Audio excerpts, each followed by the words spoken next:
day of our 2021 XR Symposium. We're glad to have you. Wanted to point out a couple things, some things you've already heard throughout the first 2 days. But again, everyone should have maybe just received an email from the event that talked about the Tech Digest that I mentioned yesterday. This is a journal that we publish here at APL. I think we're in our 60th year. And just in November of last year, we published an issue that was dedicated to immersive technology. In the email that you just received, you will see a link in there that you can go and directly get online to either read online or to download. If you wanted certain articles you want to download, you could do that. And so we hope you take advantage of that, because it's got some great articles in there about work that we've been looking at and doing, investigating XR over the last probably 6-7 years. And many of those we presented at our last symposium, but they also apply to what we're talking about today. So please, we encourage you to do that. And I want to also highlight in there, remember I mentioned there's an interactive XR experience. And so we have a little video that I want to show you to give you an idea of what you will see if you actually participate and try out the experience.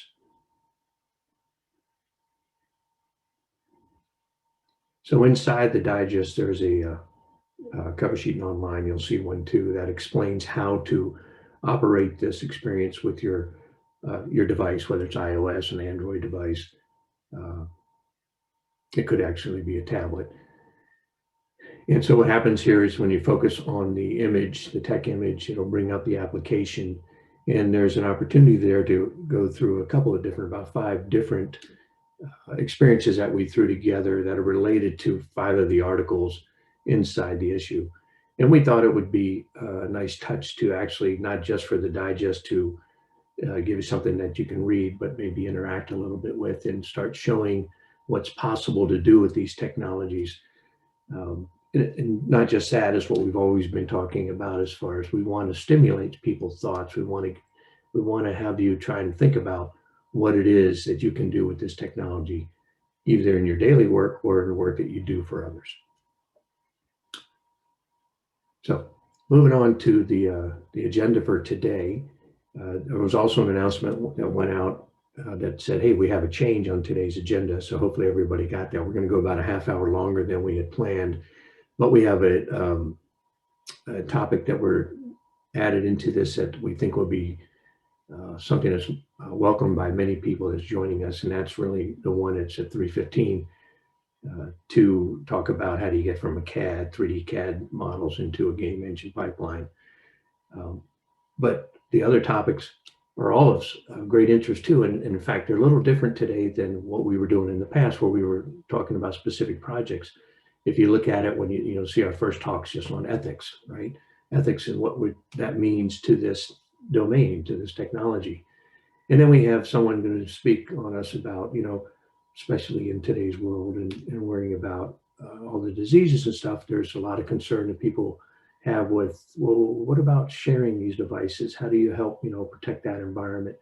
And what's the technology behind doing that? What's needed to ensure that it's safe? So we have a talk that you'll hear from that. I think you'll find that very interesting as well.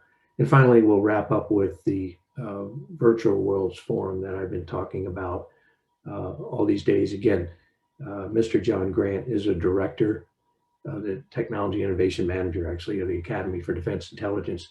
And he's been hosting these events for about 5 years. In APL, we've been actually attending them ourselves for the last 3 years, and find that we have some great synergy among what he's trying to do on behalf of his government sponsors and what we're trying to do as well. So if you have interest in that and you want to find out more about it, there's John's email on there. He'll be online. He'll be monitoring the Q&A as well. And he'll also talk in his presentation later today. He's going to show us a live tour of his facility, as well as talk about what's going on with the event tomorrow, which is, by the way, themed about head-mounted displays, the ergonomics of those.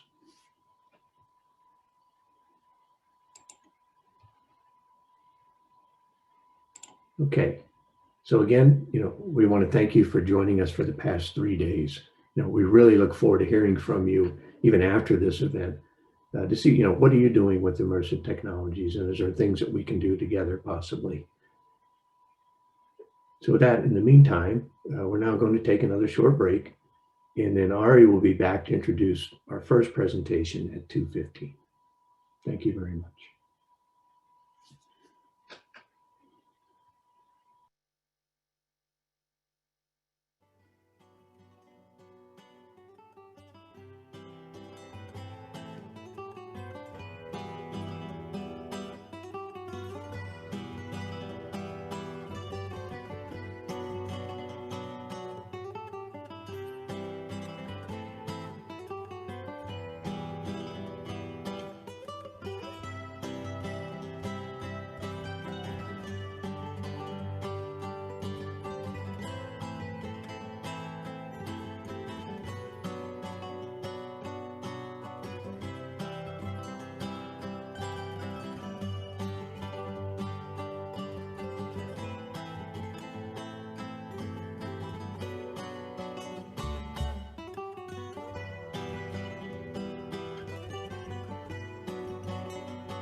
Hello, everyone, and welcome back to the afternoon session of our last day of the XR Symposium. I'm Ari Rapkin-Blencorn, and I'll be introducing the speakers and moderating the Q&A sessions for this afternoon. Our first speaker is James Howard, who's from APL, and James will be speaking about ethics for an XR world. Let's go to the video, please.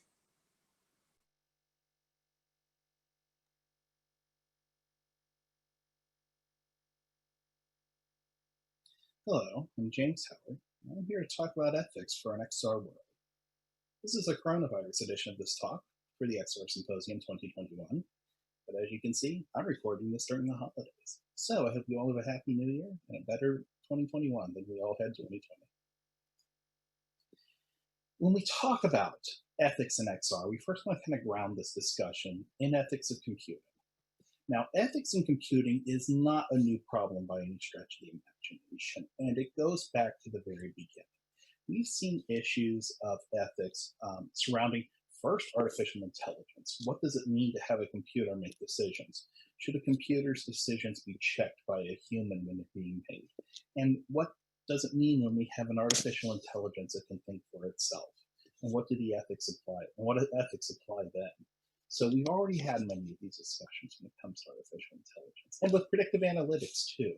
For instance, we know that when predictive analytics occurs in, say, media for marketing purposes, is that ethical to collect that much data and to use that data for marketing? There are other issues with ethics in computing, starting around issues with hacking and misuse. This has always been a problem ever since the first networks were put together. Even before we had computers, there was hacking and misuse of the telegraph network way back in the 1800s. So those are issues we need to explore further. Finally, there are also issues with intellectual property. And what is it okay to copy and what is not okay to copy? Should we be able to share software? Should we force people to share software? These are all open questions still in computing, and how they get used and how they get resolved are not going to be done today. And they're certainly not going to be done in the context of XR. But we do need to be worried about more issues with XR. First, I want to say the world that we live in today is not fundamentally different because of mixed reality. The world didn't change. And while XR can provide an unlimited world, and it really does, we can create a world inside of an AR or an XR that is unlimited. For instance, you can play Pokemon Go and battle a monster that's as big as a house. And I enjoy doing that. But that unlimited world does not transfer into the real world. Real world boundaries still apply. And those real boundaries mean that we see different laws in different places. And this is going to become a real issue. One of the things that we saw even 30 years ago in Wolfenstein 3D was an issue with the symbolism used. While in the United States, it was okay to produce a game with these Nazi symbols included, this game could not be sold like this in Germany, and it still can't be sold like this in Germany. Because of that, they had to make a different edition that was sold in Germany that did not include those symbols in order to comply with German law. Now, this is a very, very early example of augmented reality and virtual reality being subject to national boundaries. But those national boundaries are still there today, and they will continue to be an issue. And that's something we need to remain cognizant of, is that the laws that exist today are going to apply, and they're going to be different from place to place. The laws that we have in the United States are not the same ones they have in Europe, and not the same ones we have in China. And the internet doesn't make that any different, and the virtual world's not going to be making that any different. First, I want to talk about intellectual property rights associated with structures. This is a relatively iconic building that was recently built here in Howard County, and it's highly recognizable. There's nothing else like it on Earth. It is an interesting thing to try to model in virtual reality. In fact, I've seen it done inside Minecraft.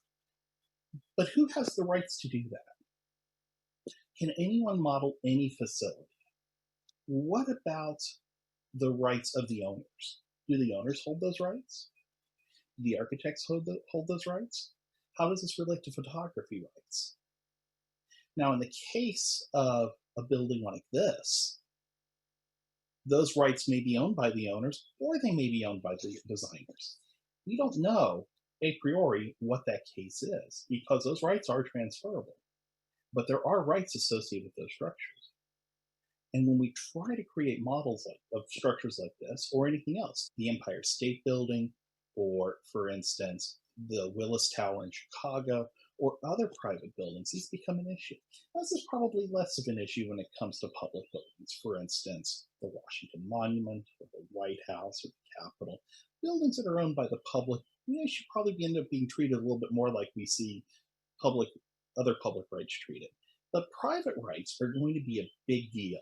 And these IP issues are only where this begins. Because we also have issues with property rights. And then the question is, who can augment my reality? And there are multiple issues here, and they all kind of intersect under this heading of who can augment my reality. For instance, Niantic put a Pokestop right here in my living room. And while I might appreciate that myself, others may not be so fond of it. In fact, there have been many instances where Niantic put Pokestops deep into private property, and people were trespassing to get to them. Now, does Niantic have a right to put a virtual object inside the real world like that on my property or on somebody else's property? This is an open question which we have only just begun to scratch the surface of, because this was never an issue before Pokemon Go came along. In addition, while Niantic could put a Pokemon stop and augment my reality here without me noticing, there are other issues. What about putting projected messages on buildings? This here is Cinderella's Tower at Cinderella's Castle at Disney, and it's been colored with some pretty lights, and this is all very nice. Presumptively, this was done by the owners, Disney. However, what about the cases we've seen of people putting political messages onto the sides of buildings? We've seen issues with people projecting advertisements onto the sides of buildings. This is augmenting reality in a way that none of us can avoid. And who has the right to do that? Is it okay to put something onto the side of a building without that building owner's permission so that everybody can see it? And there are multiple reasons this could be a problem, because a building owner may be confused with promoting that message if they allow it to happen. But what if they can't stop it from happening? These are things that we need to kind of work out here. And then we also enter this concept of personal rights. Who could build a model of me and put it inside a video game? Who can build a model of children to put in video games? And one of the things I talk about here are deepfakes. And I think that this is going to become really important as we see more and more use of virtual reality. It has long been said that technology has been driven by more prurient interests, people who are selling pornography and people who are trying to make money off of sex. And where we see deepfakes coming in the future will be people making virtual reality images in those sorts of sexually explicit games and other interactions, possibly without those people's permission. And that's going to become a real problem. And who will end up being exploited out of this is going to be a real issue. This is probably something we will see happening very soon as more and more headsets become available. We even saw these issues talked about 20 years ago in TV shows like Futurama, where they were making robots who were modeled on people, and what rights were involved with that. And we saw these issues even longer ago than that, in say something like the Stepford laws. Turns out science fiction's a really good place to explore these options and what really happens when these rights are being treated in different ways. And there are going to be a lot of other sources of problems coming up. One of them is going to be this idea of action at a distance. And that's going to be a problem that happens in both war and medicine. So let's talk about the war case first of all, because we kind of already see that happening with the ethics of piloting an unmanned drone into a combat situation. And we will soon be seeing this with surgery. There's a certain medical ethic requirement that you should not diagnose somebody unless you actually have the ability to diagnose them, which is why we saw people saying you cannot diagnose somebody if you've only seen them on TV. But what about performing surgery on somebody inside a headset? You don't actually have the same kind of full information available. There's also the question of accessibility and accommodations. What obligations will designers of mixed reality and virtual reality and augmented reality have to provide accommodations and accessibility to people who are physically disabled and unable to process information in certain ways? Will it be necessary to provide, say, an audio soundtrack to explain what's happening inside a virtual world? Will it be necessary to provide something like closed captioning to explain the audio of what's happening inside a virtual world? Who will be making rules and regulations, and who will be enforcing them? And then we're going to start to see things like blended interactions. And this is where we flip augmented reality on its head and instead augment reality with a robot. We've seen telepresence robots just starting, and I kind of think here during COVID-19 we should have seen a rise in the use of telepresence robots, although that didn't really happen. But what rights will a telepresence robot have? Should I be allowed to send my telepresence robot to represent me at an event where it's necessary that I be there in person? Can I send a telepresence robot to vote for me? It's just performing the actions I was going to, but can I send it to vote for me? Can I send it to jury duty for myself? These are new questions we're going to have to answer. And then we're also going to see other issues with museum artifacts, because museums, personally, I find great value in museums taking these artifacts and images and paintings and making them available online, because it can take a museum in a city I've never been to, and I can see the art, and maybe it's not quite the same as being there in person, but I can learn a lot from it at the same time. Or maybe some of these artifacts, but many of these artifacts have been looted. Right now, there's a debate in the museum community and antiquities community about returning many artifacts that were looted from their home countries to those countries so that they can be where they came from and where they maybe belong. But now the question suddenly becomes, well, who has a right to reproduce those in a virtual world? If there's a valuable artifact, should a museum that is maybe not as wealthy be able to reproduce it so they can gain any revenue off of it? Or should I be able to do that? Should the museum be able to sell that right? And then there are going to be other issues surrounding experiences. Can we copyright an experience? Can we trademark an experience? Right now, I don't think the answer either is yes, but I think there's going to be pressure to do that soon enough. These are all questions we're going to be asking. And when I first kind of started talking about doing a talk on ethics in XR, I kind of thought there'd be some clear guidance that one could share. And there isn't. They're just problems and open questions. And I think one of the big things we're going to be seeing here is the idea of community development. Will we all be in this together or not? I don't know the answer to that. I think that we saw some examples with Second Life, where virtual worlds were created and people came together, and in other cases they didn't come together. Small little cliques would form. The big question at the end will be, are we all in this together? How will communities develop? In Second Life, there were issues where small cliques would develop. And in other games, we see that basically communities only form with the purpose of attacking each other. And while that's the point of the game, this doesn't do a lot to build a global community. So how these communities develop will also be an issue. At the end, we're going to need to apply good thinking and sound thinking. As we continue to push technical boundaries, we're going to find that both the laws and ethics are staying behind. And that's okay, because we can get caught up. But when we do make a mistake, we have to be able to own it. We have to be able to say, that's okay, we won't do this anymore. We can't just double down on something that was probably not a great idea. And we need to make sure that whatever decisions we make, they are for some reason justifiable. And with that in mind, that's my talk.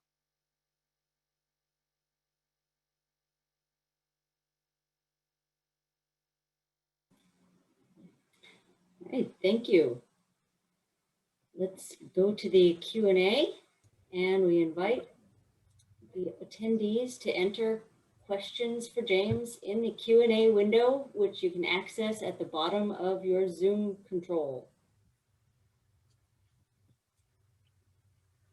And while we wait for that, wait for anybody to ask any questions, I do want to thank Nick for putting together this this symposium and inviting me to come talk about ethics, because I think that it's something we don't think enough about, and it's something we need to be thinking more about.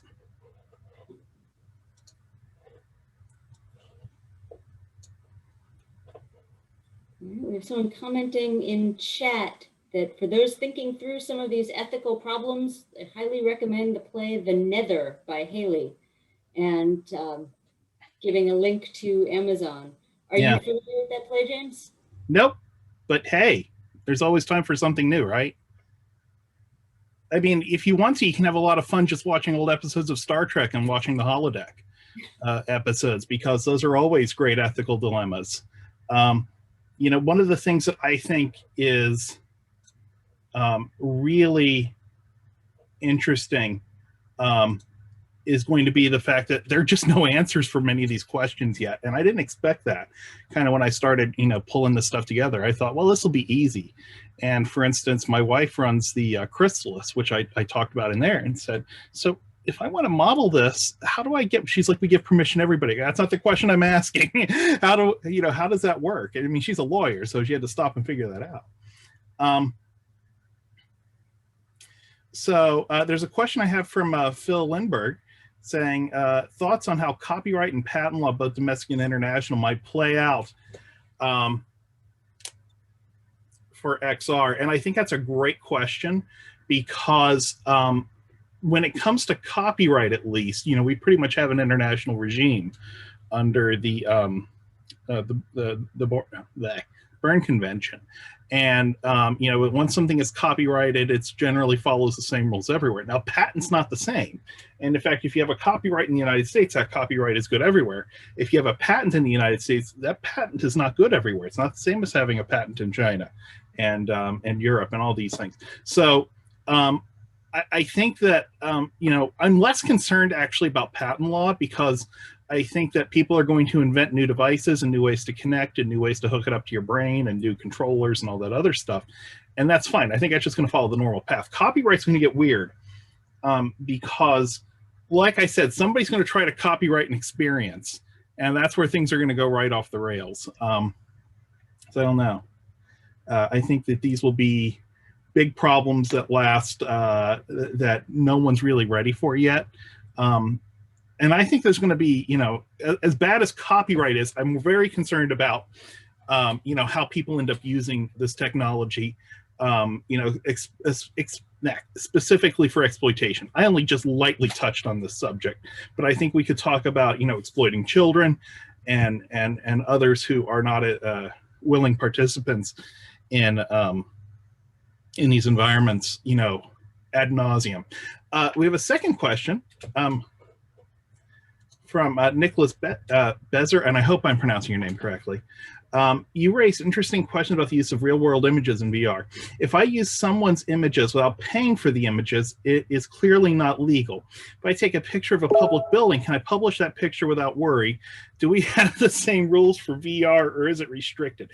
And I think that's a great question, because if I, you know, photography, you know, the photography is not a crime group does like to remind people, you can walk around on a public street, you can take pictures of anything you can see.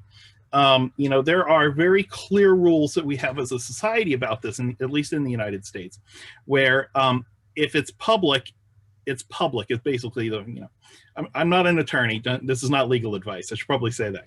But, if you can see something, you can take a picture of it. This is why, especially things like breaking news, doesn't really have to worry about that. They're shooting on the street. If you're walking behind them, anybody could see it, so there's no reason not to film it. Now, this becomes a more delicate question when it comes to, can I build a virtual model, let's say the Empire State Building.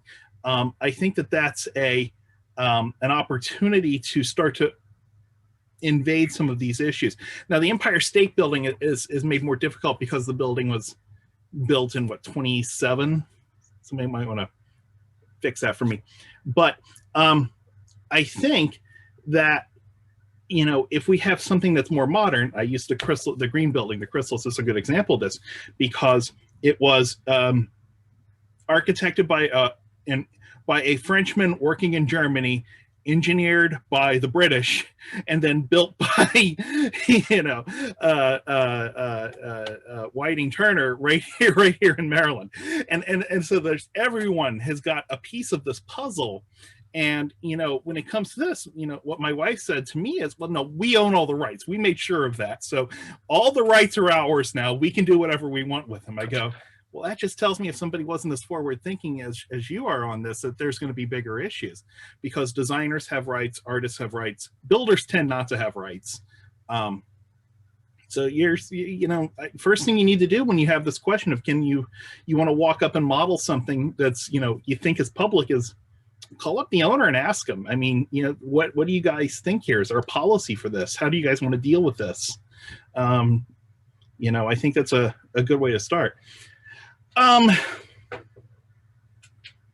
Okay, hold on. Next question I have here is from Phil. Excellent question. My concern is about our ability to experience and personally record that experience will shrink with examination by lawyers. I will Niantic place a Pokestop. Yeah, I'd love a Pokestop in my living room, because I need to get Pokeballs for having to walk around. I would wonder about this is from Amanda Lacostro. I wonder about fair use in terms of educational purposes. Yeah, I got nothing on that.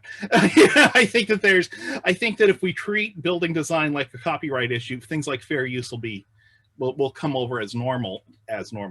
But until we get there, how those rights evolve. Now, would it be recommended that a global entity, e.g. the UN, be responsible for creation of a resolution directive? Yeah, I love that idea, because I think that would, we actually have an organization that does this. It's called WIPO, which I think is a horrible acronym, the World Intellectual Property Rights Organization.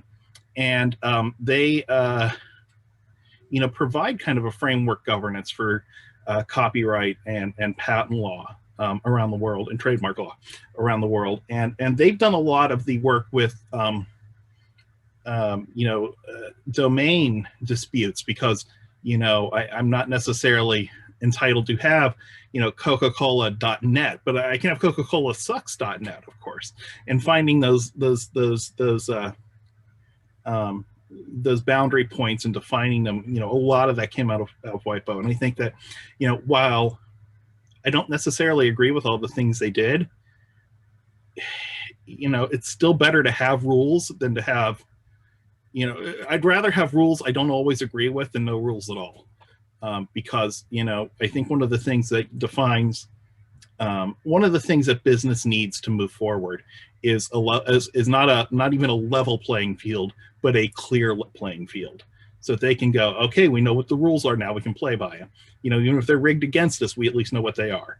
And if you don't know what they are, you could go out there, ready for a football game, and then somebody pitches the ball to you and you don't have a bat. I mean, it's a terrible analogy. I should really get rid of that one. But, I think that, there's a lot of nuance to that. And I just let that sentence die. I don't see that we have any more questions at the moment, so I want to throw in a question, comment relating to the creation of virtual counterparts of real museum objects being fair use. We were also talking about not being able, or would we be able to copyright, trademark, patent, and experience? Possibly the answer on the museum artifacts being fair use, we could look at educational use of some properties that I know are copyrighted and trademarked, specifically Star Wars. Certainly Star Wars is trademarked, and the Star Wars virtual reality experiences that are out there available to the public today are going to be heavily protected in legal senses. But at the same time, I know of a number of university VR research groups that have implemented their own versions of battling the lightsaber droids as part of their research work and have presented those at research conferences. And that very clearly did fall under educational fair use. And it's not just that. I mean, nobody really wants to damage that because one, they're not going to make money off that, right? Two, you know, it goes back to, you know, in an unrelated context. Years ago, CDC decided to model a pandemic because that was a good idea at the time by using zombies. Zombieism is the disease, right? And, you know, they got blasted for being ridiculous, but you know what? It made it fun. And I mean, that's just it. It's like it allows people to connect with the material in a way they wouldn't be able to. So as we develop new AR technology, you know, yeah, we put in some fake lightsabers because everyone knows that, and we were able to really work with it. And you know, it doesn't help if I build an environment that you don't know how to operate in, right? It's if I gave you a car, but you've never seen one before in your life. I don't know what to do with this thing. I mean, because it's not intuitive. There's nothing about a car that's intuitive. So, you know, yes, you give people tools that, you know, they're going to be familiar with, because once they understand the environment, then they can change it. So I don't think it, and, you know, ultimately, you know, Disney, you know, now the owners of Star Wars benefit from that, because, you know, whatever that new technology they end up creating is going to get, you know, cycled back through entertainment. Because, you know, I point out there are two kinds of entertainment that drive technology adoption. One is slightly more prurient than the other, but Disney's got a lot of investment in the second one. So we have a new question. Closer to home on making digital twins of test equipment that we did not develop, such as an oscilloscope. How do we, as developers, get answers for these questions? Oh, you're never going to get them. I think that what you want to do is you want to take this is exactly the same problem that Richard Stallman had with a printer in 1983, which led to the creation of the GNU project. I think that, you know, it's totally reasonable to call up a vendor, a manufacturer, and say, this is what I'm trying to accomplish. What tools do you have? What specifications can you give me? You know, what can you do to help me with this? Because, you know, whether I'm trying to make a digital twin or, you know, build the right interface cable for it or whatever, you know, I mean, these are the same kind of problem. This is in the same class of problem that we're used to seeing. Or, you know, I opened it up and there's smoke coming out of one of these, out of a resistor. Which one's the right one? What's the right value to put in there? I mean, these are not unusual questions to ask about these sorts of things. So, you know, yours is, you know, when you go to make that digital twin, it's going to be a lot more detailed and more comprehensive, but it's the same thing. I mean, now some vendors are going to be very excited to share that information. You know, if it were me, you know, I look at things in the abstract. I would look at this question and say, oh, you know what? Here, we'll trade. We'll give you all the information you need to do it, but will you let us have it back, have the result, because we could use that too. You know, I think that there's, you know, opportunities for that kind of, you know, horse trading too.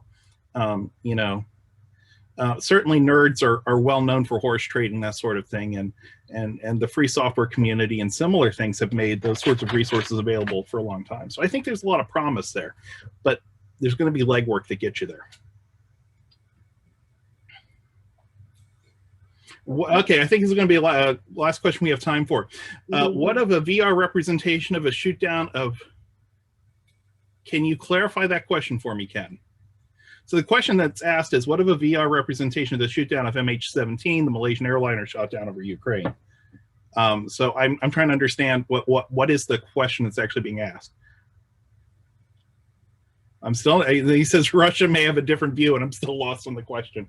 I mean, is it a representation, as a representation of an event? Well, depends on who makes it, right?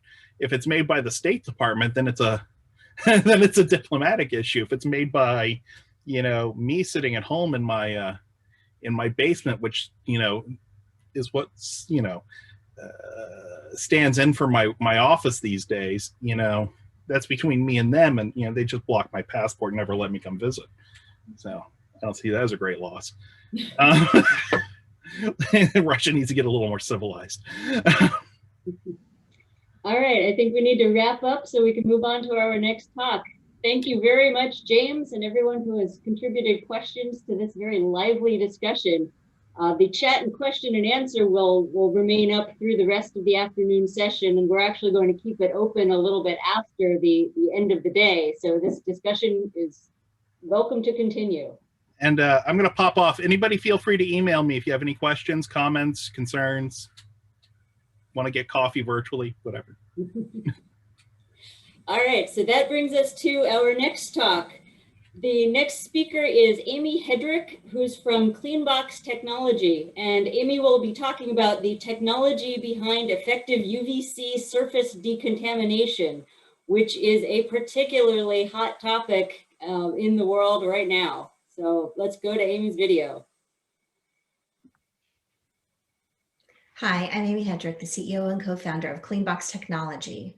Cleanbox is a premium smart tech hygiene company specializing in the use of UVC for surface decontamination. And I'm happy to share with you today some information on UVC for surface decontamination based on a collaborative white paper that Cleanbox published in August of 2020. So if you will allow me, I'll share my screen with you now.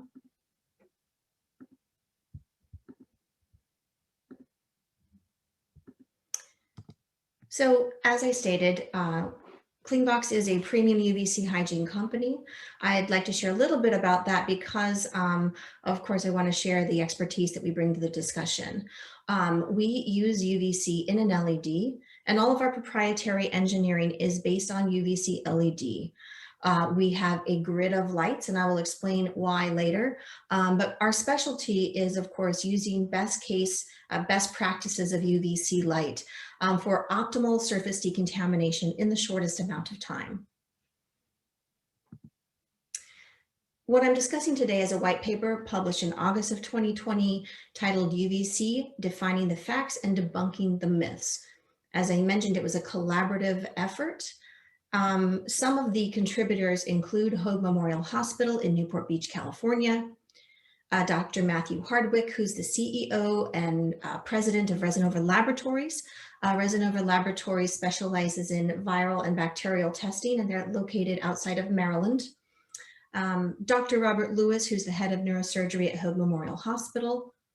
Crystal IS, manufacturer of clear and UVC LEDs. It's an Asahi Kasei company located in the United States. And of course, Cleanbox is a member of International UV Association, and we have referenced many of their data in this full report. If you want a copy of the full report, you're welcome to get it from our website, our homepage at cleanboxtech.com, or of course, at the end of this discussion, you'll have my email address, and you're welcome to email me directly, and I'm happy to provide that for you and answer any further questions you have. So moving forward into some of the data we're discussing today. I want to clarify that we are discussing UVC as a surface decontaminant, separate from decontaminating air or water. The process for decontaminating air or water is quite different and has different requirements to reach that same level of efficacy. So today we're just speaking about surface decontamination using UVC light. For those of you who already know this, please bear with me as I explain some of the basic principles and information about UV light, because not everybody might be as familiar with it. So UVC is a wavelength of light that's filtered out by the atmosphere. It is, of course, a UV wavelength, ultraviolet light, but it is different than UVA or UVB. It is a short wavelength of light that doesn't exist naturally on Earth. And that's important, of course, because that means that contagions don't have a built-up resistance to it. How UVC works is it disrupts the DNA and RNA strands of contagions, rendering them non-contagions. It can be artificially created, of course, as has been done for decades with the use of a mercury bulb or mercury tube. It is more recently, within the last several years, that the use of UVC in an LED has been more refined and become to the point that it can be used commercially. So for those of you who want a bigger picture on UV light, you'll see here where it falls on the magnetic spectrum. In terms of the nanometer wavelength range, here you'll see some definitions. There's a lot of data on this page, but again, I'm happy to share this presentation after for those of you who are interested. UVA wavelength is 315 to 400 nanometers. UVB is 280 to 315. UVC is 200 to 280. So as I mentioned before, mercury bulbs tend to operate at 254 nanometer wavelengths. LEDs operate between 265 and 275. So as a surface decontaminant, I'm going to speak about the various factors that impact the efficacy of UV and UVC for a decontaminant. Not all use of UVC is equal, of course, because there are some things you have to keep in mind when deciding which form factor to use and how you want to use it. Of course, the form factor itself, the nanometer wavelength, the intensity and dosage, distance from surface. Remember, UVC is a very short wavelength of light, so it has to see something to decontaminate it, the radius of coverage, and length of exposure. And of course, the substrate being decontaminated. And again, we're focusing on surface decontamination. So the when, where, and how UVC disinfects. The UVC radiation in the range of 250 to 280 is effective at decontaminating. You can choose which nanometer wavelength now in an LED, and we choose at Cleanbox the 265 to 275 because that tends to be more effective at decontaminating a broader range of commonly found contagions. So as I mentioned before, the DNA chain is disrupted, or the RNA, and that is what makes UVC an effective decontaminant. So the intensity and distance of light is, of course, also important in how effective your decontamination method is. Because UVC is a short wavelength of light, it needs to be close in proximity to the surface that it's affecting. The closer it is, the shorter amount of time it will take to decontaminate. The further it is, it will take longer, frankly. Simply put, those are some of the basics of how to use UVC for effective surface decontamination. So how this is measured is watts and joules, and I'm sure many of you are familiar with this, but I will read this out to those who might not be as familiar. A watt is a measurement of the rate of energy delivery, and a joule is a cumulative measure of the total amount of energy delivered. So this is usually associated with how much time is needed to deliver the energy, which of course impacts the amount of time it takes to reach a certain log kill of the contagion you're targeting. So for example, Cleanbox engineering intensity starts at 0.5 to 0.6 milliwatts. And the 60-second dosage is what it takes to reach a log 5 decontamination. Happy to share this data again separately for those of you who are interested. So all light, as I'm sure you know, follows the inverse square law. UVC is no exception. And because it's a short wavelength of light, again, this is where the distance to surface becomes that much more critical. As you see here, the further the light travels, the less intense it is at the ultimate destination. That will, of course, impact the amount of time that it takes to decontaminate the surface that you're targeting. The closer in proximity, the more effective your targeted decontamination can be. So form factors. Well, lamps and bulbs, let's start there because they've been around the longest. They're a very fantastic way to use UVC light. They're highly effective. But of course, as technology evolves, we like to evolve with it and say, how can we use this better? So let's talk about what mercury bulbs do, and then we can talk about what LEDs do. They resonate at 254 nanometers, and they are limited to that range. Mercury vapor lamps emit more than 90% of their radiation at 253.7. So that gives you a little bit of sense of the importance of the nanometer wavelength. They do require warm-up time, which I'm sure many of you who have used them probably are aware. And of course, they're used in multiple ways and have been reliably for some time. The use of LEDs, this is progress. So I'm excited to share this with you because I think for all of you out there who are watching this and who are interested in this, I think this is a great improvement, and it brings a lot of other benefits that hopefully will find their way into really effective products. That can be turned on instantly, and it is instantly at that full power, whichever wavelength that is. LEDs can have wide arcs of light. Now, this is important for two reasons. As you recall, UVC is a short wavelength of light. It is also a line of sight technology, and therefore what it sees is what it decontaminates. If it doesn't see it, it won't decontaminate it. So it is important that there's a range of lights, an aura, or an arc, if you will, covering the entirety of the surface you're decontaminating. LEDs help us do that effectively. Because they can be produced at a specific nanometer wavelength that we can choose, we can actually say, okay, we can rely on this wavelength, create a grid of UVC LEDs, and provide a shadow-free environment so that there is more effective, more complete surface decontamination. And of course, LEDs are compact. They're much easier to use. They don't have biohazard waste, and they don't have mercury. A frequently asked question is ozone, but no, UVC LEDs do not emit ozone. So how to use UVC effectively? Here are a few factors that definitely impact your efficacy. Line of sight, as we've discussed. If the wavelength of light cannot see a particular part of a surface, it will not decontaminate it. So the avoidance of shadows is very important for full decontamination. Shadowing, of course. The surface, the distance to that surface, the duration of exposure, intensity, and reflectivity. So let me dive into a couple of these points here.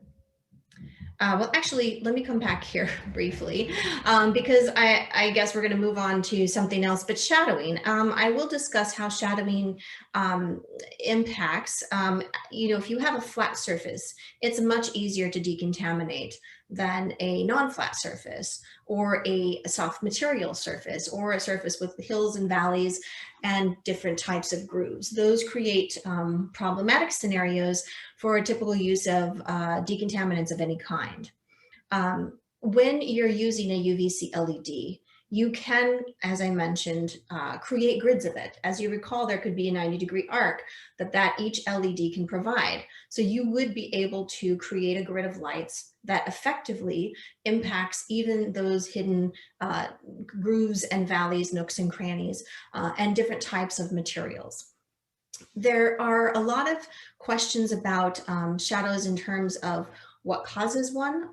If you have a tray, for example, that's in a UV light box, and you put an object on that tray, you will be able to decontaminate that object, but any place that tray is touching that object will create shadows, and those areas will not be decontaminated.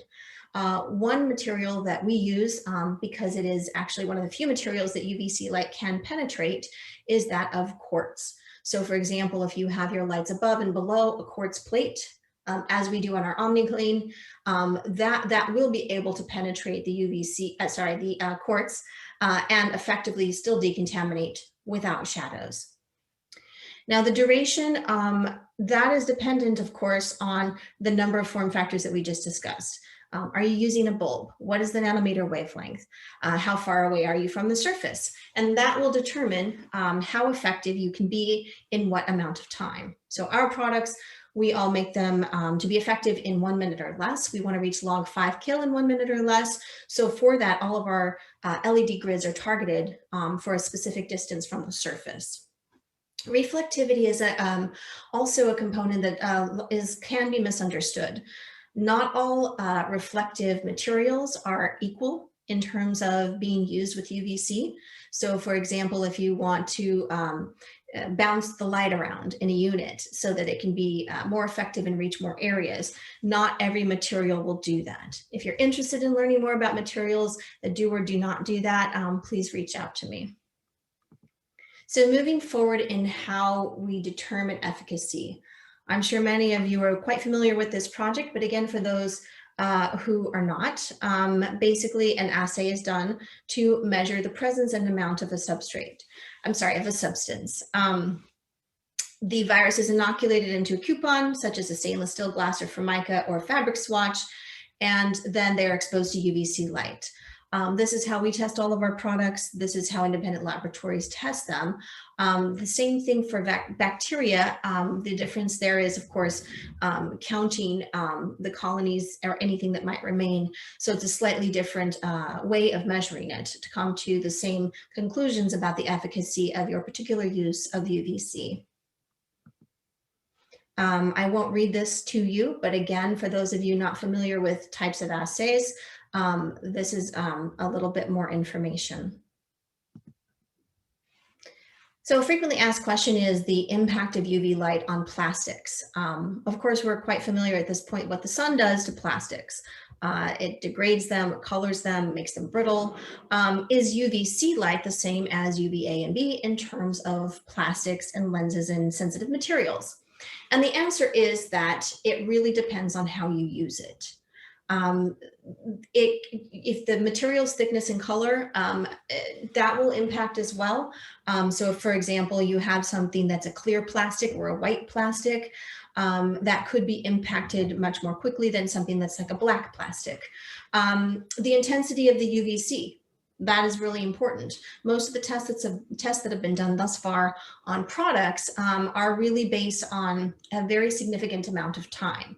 Now, is that amount of time necessary for full decontamination? And the answer is often no, it's not. If you expose a product, a particular piece of polymer, to a high intensity of UVC light for over a year, you will most likely see impact. But again, that is dependent on how you use that UVC. There are ways that you can safely use UVC for surface decontamination without negatively impacting plastics or lenses. We have done extensive testing on that, both in-house as well as through external third-party sources. If you're interested in seeing any of those wet laboratory results, you are more than welcome to reach out and I'll be happy to provide them. So just a few things that could happen after 1 year of UVC exposure, which is, again, an uninterrupted amount of time for exposure. Materials could show changes in color before any actual degradation of the material would take place. I can tell you from our lab tests, with 1 year of continual uninterrupted exposure, we have not seen any discoloration in any plastics, whether they be clear, white plastics or black plastics. But should you run a higher intensity than we do in our own products, after a certain amount of time, you may see discoloration first. That would be before the actual degradation of any material takes place. It's not a rapid process, and it would honestly take a lot of effort if you wanted to replicate an experience where that color changed or where the plastic degraded, and it would take a certain amount of time. They can, of course, absorb the UVC light, polymers can, and activate other ingredients in the materials. But again, the impact of UVC on the material is dependent on that material itself, the intensity, and the duration of time, duration of uninterrupted exposure. So I think it's important to think about that when you're comparing UVC decontamination products and wondering, will this have a long-term impact on this particular piece of equipment that I'm decontaminating?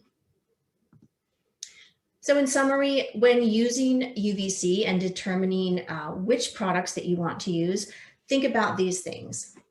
Ensure that the light intensity is equal across the surfaces. So again, this comes back into the line of sight technology, the short wavelength of light, and of course the ability for that light to see an entire surface. Consistent, even coverage. I think that is critically important because you want consistent, even results.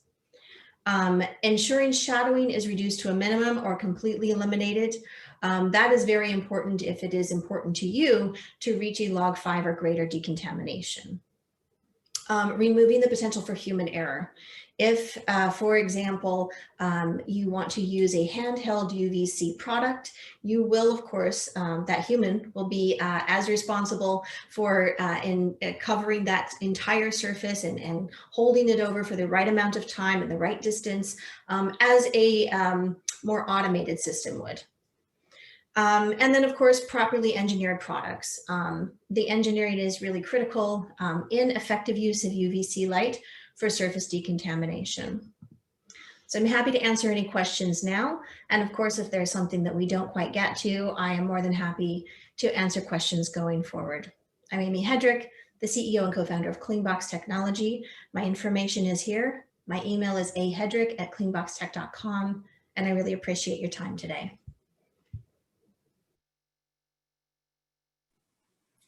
All right, thank you, Amy.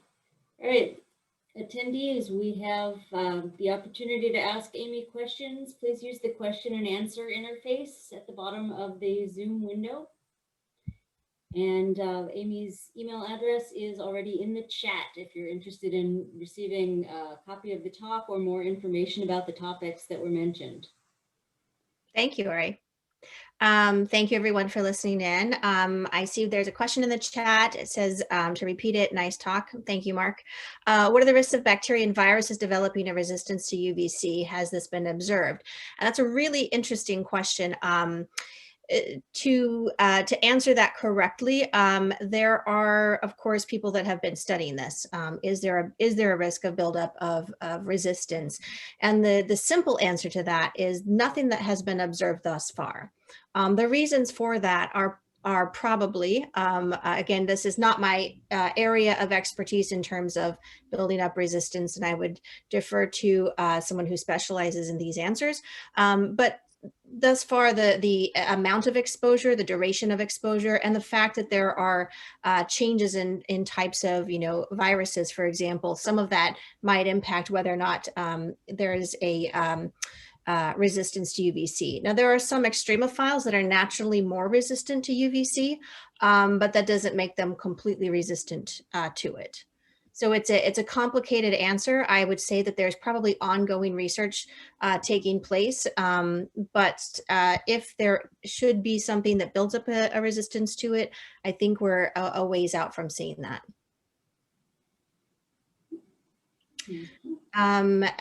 Ken, let me repeat the question. VR headsets would have many shadows, but is there any study that suggests the amount of time required or methods of application of UVC to affect cleaning?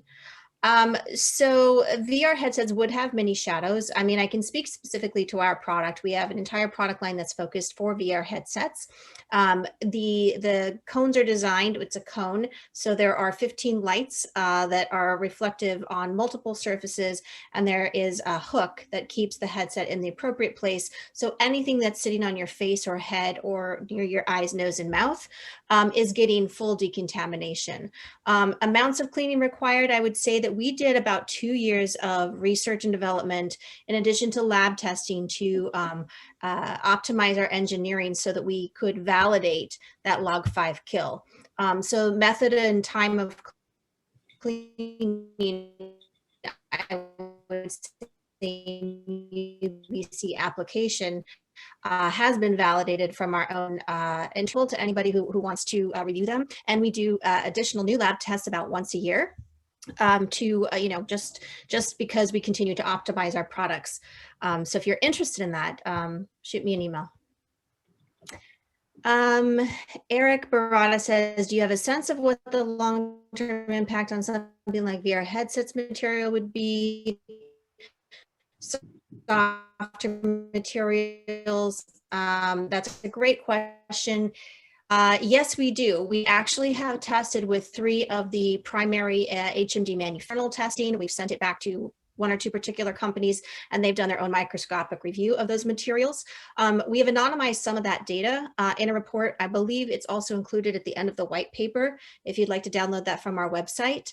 And all of the data pieces are there. So please feel free to download that.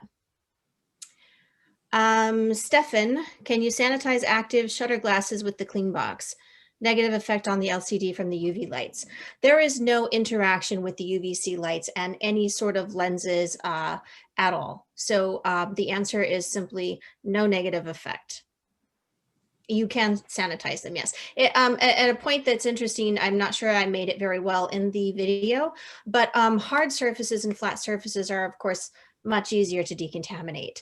Oftentimes you can do so in under a minute or under 30 seconds. We have our cycle times at 1 minute. And again, this is Cleanbox specifically. There are other companies that do things different ways with UVC light, but we have it under 1 minute because we can guarantee that there's a broader,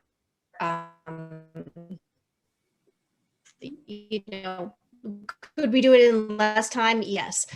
Do we want to make sure that anything is sitting on your materials that are a bit more porous and might retain somebody's sweat, for example, or body oil? We have it that full minute. Just as another thing I would, because it goes a little bit along with the question of soft surfaces, is that Cleanbox specifically provides a water-based hydrophobic nano coating that you can use on those soft surfaces, and it really it makes it hydrophobic. So it's very simple, and it keeps them from absorbing sweat and body oils. That'll also help make it easier to decontaminate, and of course over the long term not build up any bacteria, for example. And then Brandon says, you mentioned continuous exposure. Why is that significant? What is the effect of cumulative exposure to cause degradation? So it is significant because of a couple of reasons. There's the intensity factor that makes it significant. So if you are, for example, operating a high intensity mercury bulb and you hold it against a plastic and you're this far away from it for a year, there is a greater chance that you will see some sort of cumulative degradation in that material, depending, of course, on what that material is. But if it's very sensitive, such as a white polymer that might have more sensitivity to something like that, or something that's more, might absorb that UVC light more, then you might see that. If you're this far away from it, you're going to see less. So it's very much dependent on how that is exposed to UVC light. Is it one bulb, or is it one UVC LED, which has a very specific range of reach, or is it a grid of UVC LEDs? So it really honestly depends on all of those things together. Hopefully that helps. All right, and then I see that Kelly from Cleanbox has posted email contact if you have questions or interest in learning more. So our attendees now have 2 different email addresses that you can use to contact the Cleanbox folks with further questions or to request the white paper and other information on this topic. Yeah. Do we have any more questions from the audience? May I ask a question of the audience? Certainly.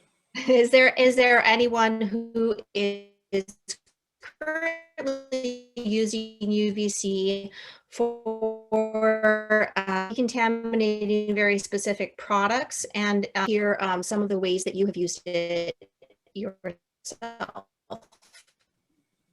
So if anyone wants to share some of that information. Yeah, Amy, you broke up a little bit while you were asking that question. This is John Grant. Hi, John. Out here at our technology innovation facility, the shop. We have a Cleanbox. We've had a Cleanbox, I think, for now 2.5 years or more. It's a central piece of our decontamination process for our headsets. We get so many people, at least prior to COVID-19, that came through and use it. And now it's even more important. And I think a lot of people that have come in post-COVID-19 they're much happier about seeing it right there, knowing that kind of capability is being used. Excellent. Thank you, John. I appreciate you sharing that. And, we do, I think it is important. It's important to know that it's effective, but COVID has made us all much more sensitive and aware of what is or is not being decontaminated or cleaned. And I think the psychological component to seeing something that is also ingrained in people's minds as being effective is really, really useful. We have clients in a lot of different industries, both from healthcare. Hoag Hospital that I mentioned has been a collaborative partner. They were able to keep their VR program running through COVID. And I think in the first couple of months, this is data that I'm free to share, they were able to run 600 patients through their VR program. And I think that was between the months of May and July. I'd have to double check if those months are accurate, but they did provide that data and welcomed it to be made public. So yes, it is good for keeping programs open. I just wanted to point it out, if I already didn't see it too, is the Nick had a comment in the panelist section. If you could repeat that, Amy, out in your answer, and it looks like we're about a minute in, so, and then Mark has a question. Okay, sorry, I missed the comment by Nick. I'm sorry, I missed, well, let's see. Mark has a question. Can UVC be used to decontaminate a person's hands, or would that be dangerous? Really good question, and it's something that we actually do get a lot. So because UVC is a very short wavelength of light, it actually, the way we use it and the way most people use it, at the wavelengths, I should say, those very particular wavelengths, it will not penetrate your skin. So any kind of, it's not gonna, I mean, we don't recommend that you look at it, of course, because then it can get eye irritants, but it won't penetrate your skin. Now, there are other wavelengths of UVC light that are being explored right now for that type of decontamination, for maybe more, interactive with the human body that could be safe. I would still say that all of those tech applications and potential products are still in the very early stages. But it won't hurt you if you have a Cleanbox device, for example, and you wanted to expose your hand, it wouldn't hurt you. All of our products have safety mechanisms built in to prevent that.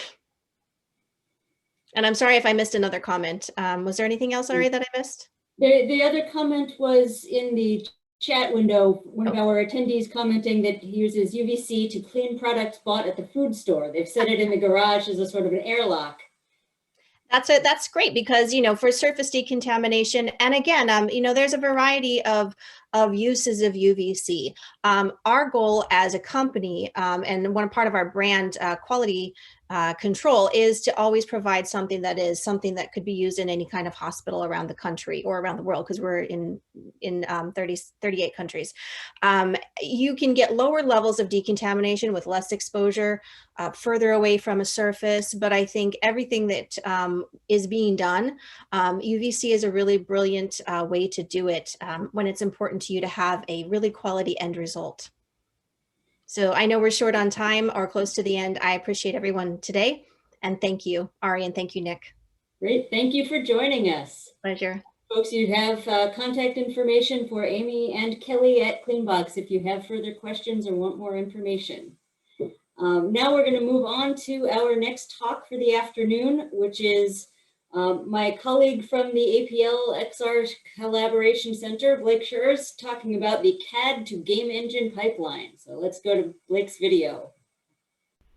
Hello everyone, my name is Blake Schreurs. I work for APL. I'm part of the XR Collaboration Center.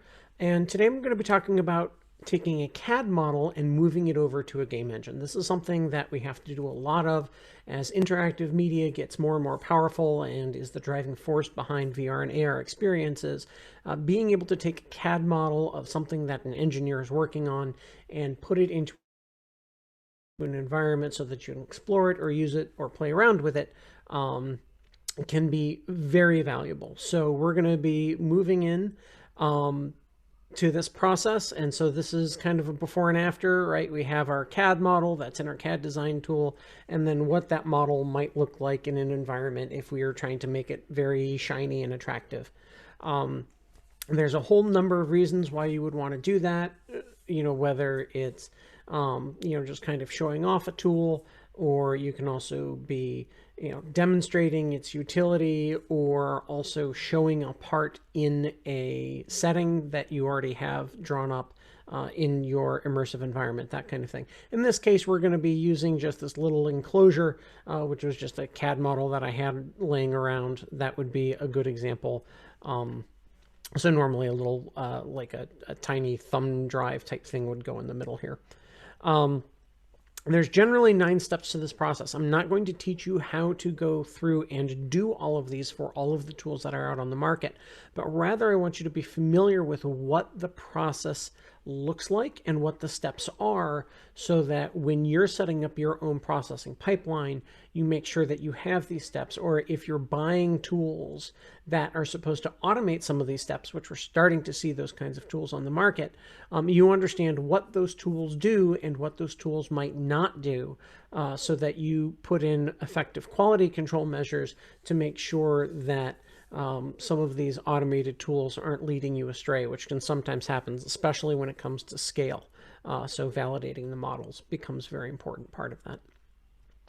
So we're going to start with our design. So one of the nice things about doing this remotely is that I can actually show this in process, right? And so this is a tool that I use to do parametric modeling for simple little things like this. This is a programmer's CAD tool. This is not what a mechanical engineer would use for a real deal engineering project. However, the outputs are very similar and they're going to have a lot of the same problems. So in this case, I have the enclosure and then I show the screws that would hold this enclosure in place. Now, the very first thing I'm going to do is turn off fasteners. So that's going to be these screws, it would be nuts, washers, that kind of thing, because they make up, in many cases, a huge amount of the complexity of an object. And in this case, it's no different. So I'm going to do that, and I'm going to pull those out of there. And I'm also going to put in what's called a fiducial marker.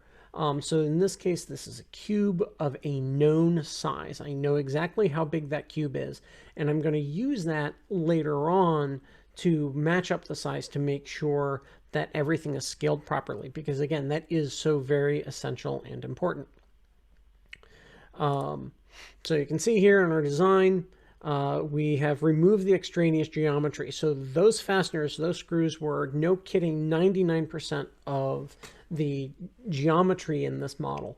And so when we're talking about rendering it and showing it, right, those tiny little threads aren't going to have an important visual impact. They don't convey useful information to people. And so you can replace those with just cylinders if you need to, or in this case, I've just removed them entirely. And there's a lot of cases that you can do that. And that's going to have a major impact on the performance of your experience as people are going around and using the model in this real-time interactive environment. So the next thing we need to do is we need to export the geometry into something that a game engine or an intermediary can understand. So in this case, I'm just going to go to File, Export, and as STL. It's looking for me to re-render it. There we go. Let's export as STL. Right, and then we can see that I already have an example of this with no fasteners saved, 555 kilobytes instead of 60 megabytes. Yes, I will go ahead and replace that. So we have just exported this, and we will fire up Blender. So this is a tool that I use as an intermediary. Blender is, generally speaking, an art tool. You can do basic CAD in it, but it also sits in that space between engineering tools and game engines. Now, again, there's a lot of different tools you can use to be this intermediary. Pixies, the Artomatics, and the Blender all serve a similar purpose in kind of being bridges over to game engines. In this case, we're going to go ahead and import that STL. And so I'm going to grab it, the one without fasteners. Here we go. And so here's our model. It came over to Blender. It looks like it's in really good shape. So I'm pretty happy with this. The next thing we're going to want to do is continuing on the theme of performance, right? Is we're going to want to decimate the model, right? So we've exported it over to Blender, and now we're going to go ahead and decimate it. I've already decimated this once to produce the slide, so I know what the good decimation settings are. Sometimes you have to play around with it a little bit. But I can go ahead and add a modifier here to decimate it at about 10 degrees. And so we're going from, we'll see here, 3,000 triangles to like 1,700 triangles. So I'm going to go ahead and apply that. And it doesn't look that much different, right? These corners have gotten a little less smooth. They're a little more chunky than they were. But, you know, overall, the model has retained a lot of the visual information that we're interested in, hasn't been oversimplified. It still looks pretty good, but again, is only 55% of the original model. And that's going to help performance as we want to be able to render this as quickly as possible, especially when you start talking VR and AR. One of the areas where you noticed that a lot of the faces got removed was on these inner standoff areas where that really isn't super important. So now we're going to bring it over to the game engine, and we're going to be using Unity. So I have a Unity scene set up. So we're going to go from Blender, and we're going to export this as an FBX, which is a file format that Unity understands. So here is my example. So I'm going to export that. And then the next thing, so that's with this fiducial cube. The next thing I'm going to do is actually do a version of this without the fiducial cube, because in my final, I don't want it there. But when I'm starting off, I need the fiducial to make sure that my sizes are correct.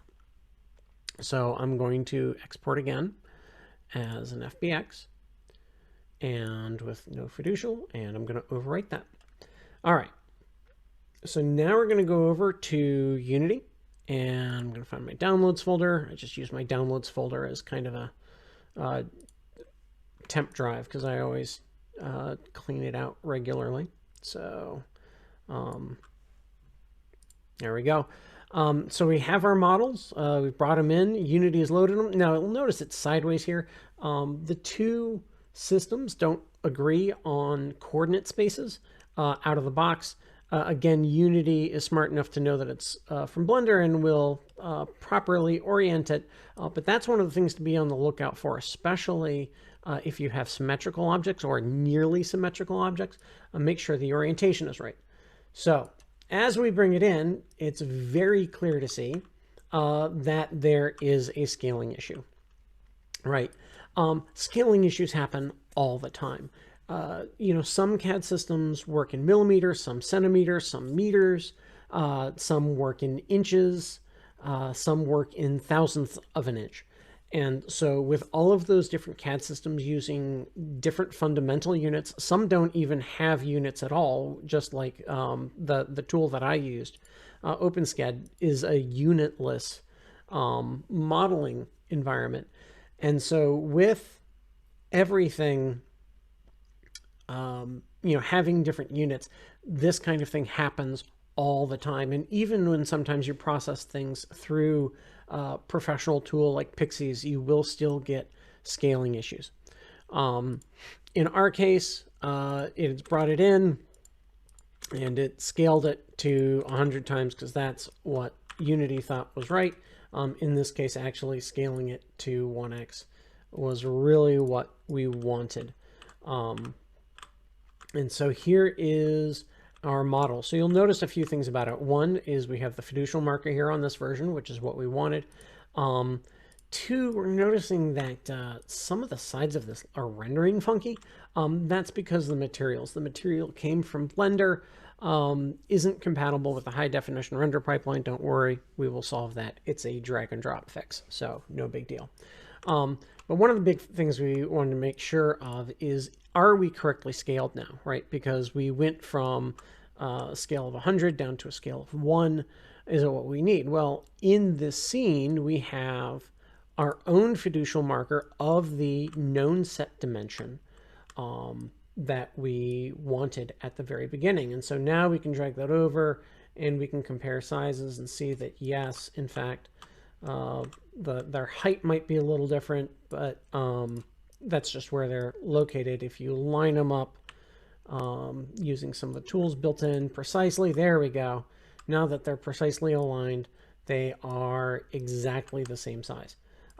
That's what we want to see, right? So now we have confidence that we have brought this model in at the proper scale that it needs to be. So I'm going to go ahead and disable that fiducial. So now we've gone ahead, we're validating that model and bringing it in. Now that we've brought the model in, we validated it's the right size, where do we want to go from there? One of the next things is going to be to add some interactions to it. This can be as complex or as simple as your task at hand is, right? If you're just doing a quick little demo where you're showing a product at size, right? You can usually just drop it in there and just show it off. When you start talking about scientific computing and whatnot, some of these big examples, you can have all kinds of crazy hinges and human interactable components. It can get very, very complex. And a lot of that is really, again, a step beyond this discussion where we're just showing what are the overall processes. So in this particular case, we have this object, and went ahead and I added a rotate script to it so that when I hit the play button here, that should just kind of show up. Yep, there it is. Kind of rotating around, and you can see it. We still have some visual artifacts and whatnot, but we're going to go ahead and tackle that next. This is also one where if you're going to be working with a small set of objects over a large period of time, you can also start extending the editor and adding tools to start adding automation to put behaviors on things for you so that you don't necessarily have to do that manually every single time you get a new variant of an existing project. So we've added some interactions, and so now we want to consider our aesthetics, and that's where we're heading now. So we have our enclosure, and we're going to go ahead and move this to somewhere that looks really nice, right? And so I thought in front of this tree looked pretty good. So I'll put it down there. The other thing is this material, it came from Blender. It doesn't render right in this pipeline, but that's okay because we can just go into the high definition render pipeline assets there, and we'll grab something like that brass. Makes it look really nice. And maybe we'll go ahead and we still have that rotate script on it. So let's see, position this in the sun. There we go. That's pretty good. We can see the shadow down there. And we're going to go ahead and hit play and see what we think.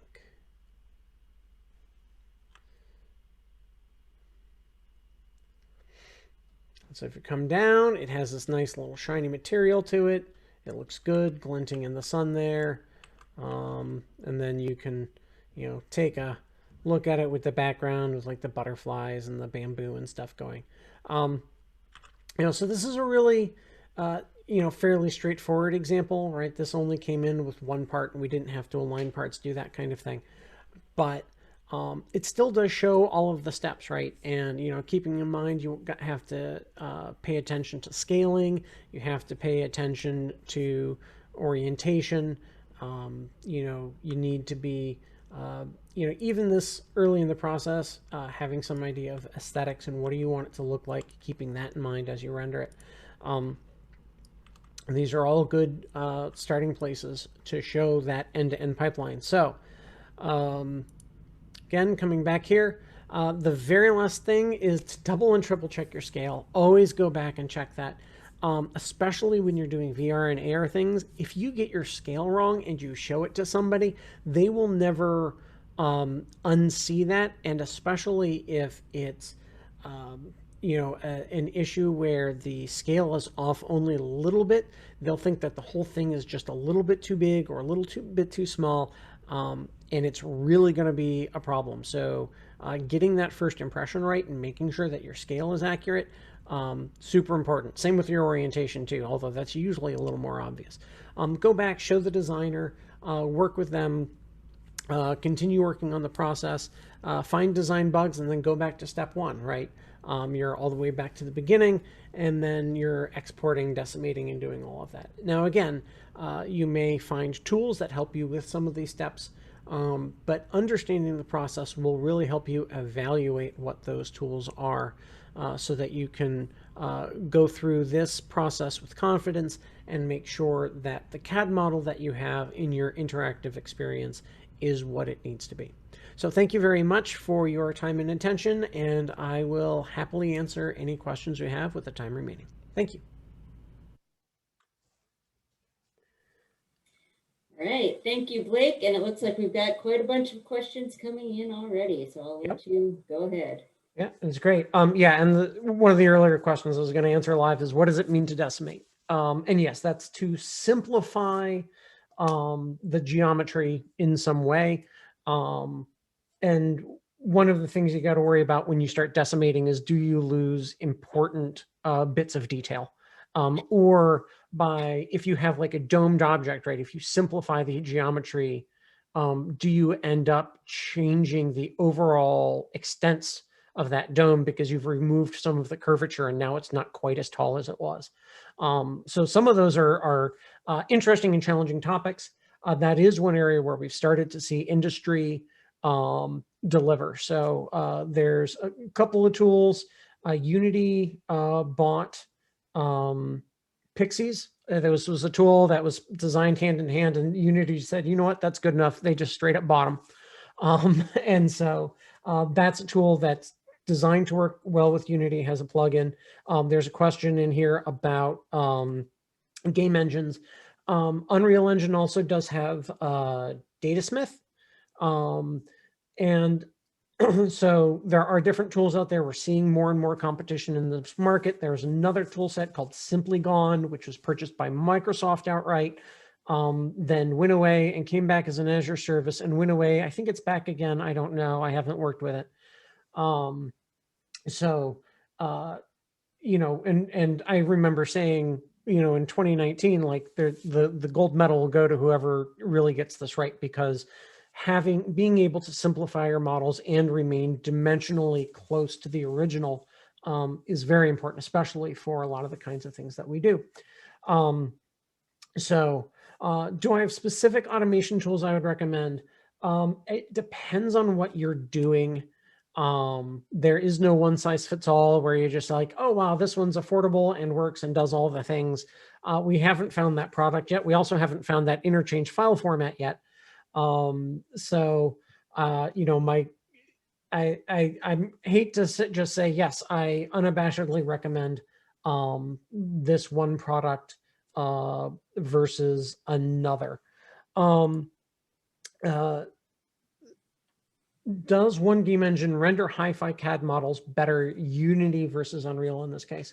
One of the great religious debates. I actually started as an Unreal developer before I was a Unity developer, but at the environment that we are at the lab, where we have a lot of small teams doing research, Unreal doesn't fit that workflow as well. Normally with Unreal, that's where I start recommending dedicated teams with individuals that have specific jobs. And one of those people would be a technical artist whose part of whose job is to do this. So, you know, it kind of depends.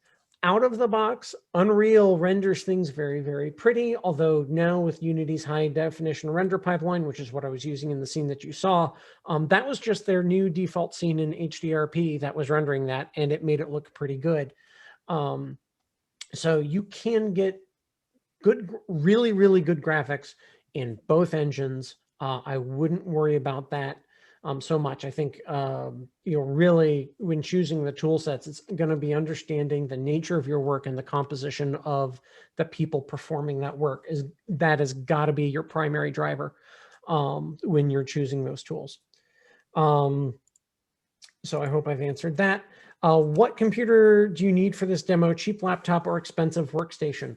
I am on an expensive laptop. It's a high-end gaming PC with a top of the line from last generation graphics card. I'm, you know, one thing I really have to compliment the lab on. I've worked at a number of places. We get the equipment that we need to really do the work right. And I really appreciate that as a developer, because we don't spend a lot of time spinning our wheels just because the equipment isn't up to snuff. I will say, you get into real-time 3D, it is not inexpensive yet. It's way cheap. It is orders of magnitude cheaper than it was a few years ago, even, and certainly a decade or two ago. It has gotten way cheaper. But when you're buying high-end professional equipment, you should be expecting, you're spending thousands of dollars, but not tens of thousands of dollars on render equipment usually when you're getting into this. Let's see. Is there any process for importing CAD assets at runtime? Not that I have seen that I would wholesale really recommend. I have seen a few tools that are starting to get in there. And it'll work on a project by project basis, but it definitely, when we start talking about scale and some of the risks inherent with that, especially when you're dealing with metric versus US units, or, some tools under the hood, they model in thousandths of an inch, right? They model by the thou. And then in other tools, they measure in millimeters, and some of the automated tools can't necessarily figure out, if that's in thou or millimeters, and might scale it wrong. And yeah, so that's still a problem. Now, that doesn't mean that if you have a known team with a known tool set that you're working with, and you can define a process on your own, and you can, put up harder boundaries around how that team is going to do things, and then you're going to be able to automate more. But it's so very much a Wild West right now, where there's just a huge plethora of engineering tools that are super professional grade, and then there's a whole bunch of gaming tools which are, just in the last few years becoming more mainstream, and they don't really talk to each other out of the gate. And then you have all these art tools kind of in the middle, and it's too many variables, and the workflows aren't smooth enough to just be able to say, here's a smooth way to go about and do it. Let's see, do I have any experience with Pixie's batch to process CAD data for Unity in an automated manner? The answer to that is yes. And we have had good luck with that.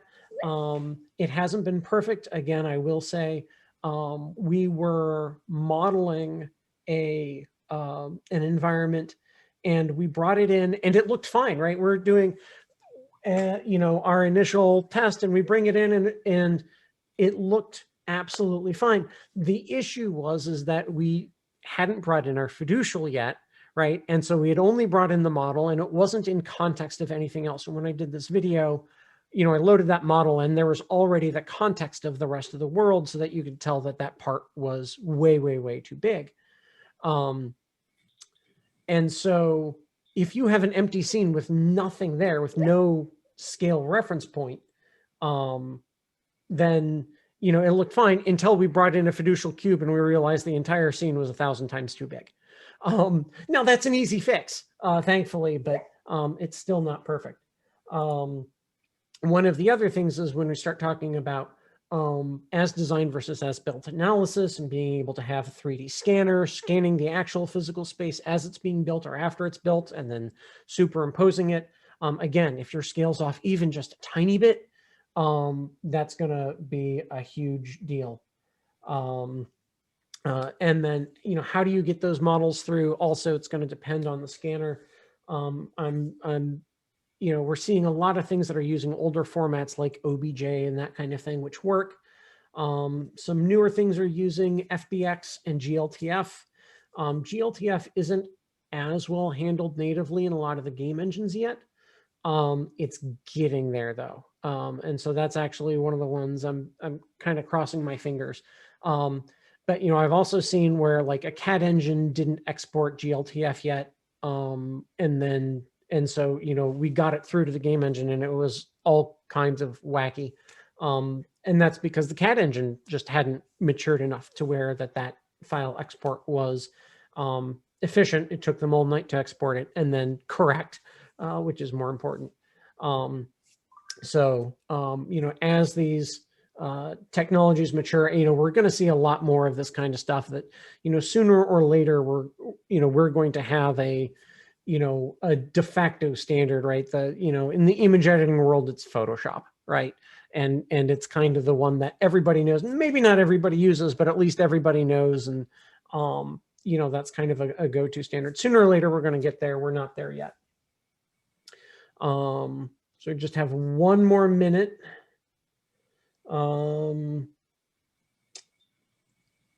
Let's see here. Question I have is, CAD models tend to be clean, but scan models may be lower res and very messy. Can the same tools and workflow handle both?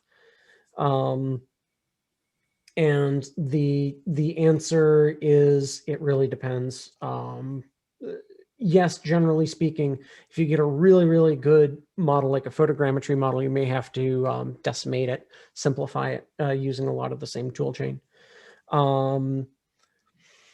Let's see, how well does it work? It's, again, that's a great place to have a technical artist to kind of help shoehorn things in, especially if there's an issue with a real scanned object overlaying real world texture on a mesh geometry.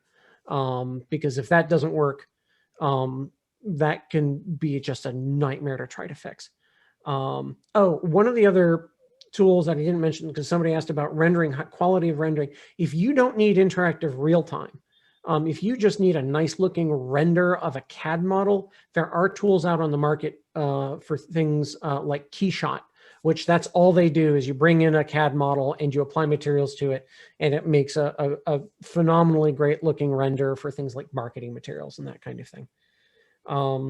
When you import the CAD models to Unity, is it a meshed object? Yes, absolutely. That's what's going through the pipeline. So any of the constructive solid geometry data that you have goes out the window. And then what are the limits for object definition in Oculus? Is there a guideline for decimation? Oculus publishes documentation on it. I actually haven't looked to see what their latest guidelines are, but they actually do a very good job of publishing performance recommendations and guidelines on how many polys you should have in your scene at a time. So I'd have to go back and look at that. All right, well, that's it for time. Thank you very much, Blake, and everyone who's submitted questions. And now it's time to move on to the last piece of the last day of the symposium, which is our live tour of the shop provided by John Grant. Take it away, John.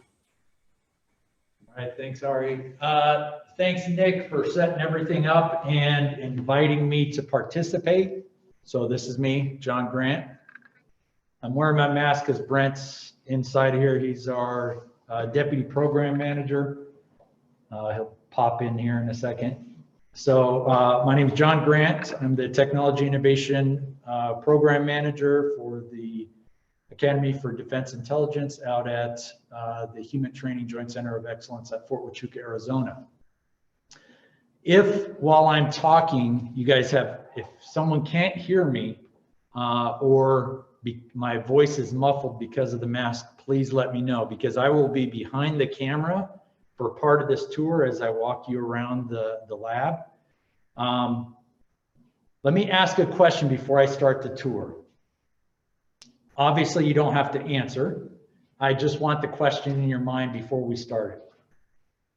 If somebody comes to you and says, I'd like to experience VR, augmented reality, mixed reality, is there a location I can go to, local, that I can experience stuff, I can talk to people who know about it, and that I can go back to as well?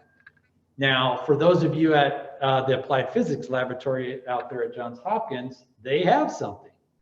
right? They already have is it the Immersion Central, I believe it is, Nick, that Blake is out there working with. And it's a great opportunity for those locally to leverage. How many places can you say have that? Now, those who are inside this meeting might already have something like that because they've been interested in it for a while. But because the way the technology has moved over the last 4 years and how inexpensive it is in comparison to what we had in the past, there are a lot of activities that can leverage these kind of capabilities that historically never even thought about using digital simulation.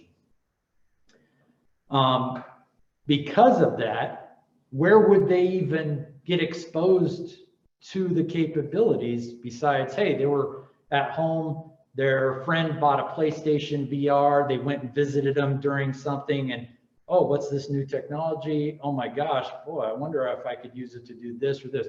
Where could they explore that? One of the things that I often ask leaders who come through the shop for demonstrations, I ask them, I put them inside Google Earth VR as an example, and I ask them, float around the area you're responsible for and look at all the buildings down there and point out the building, the facility, the location that supports that entire city or that entire facility.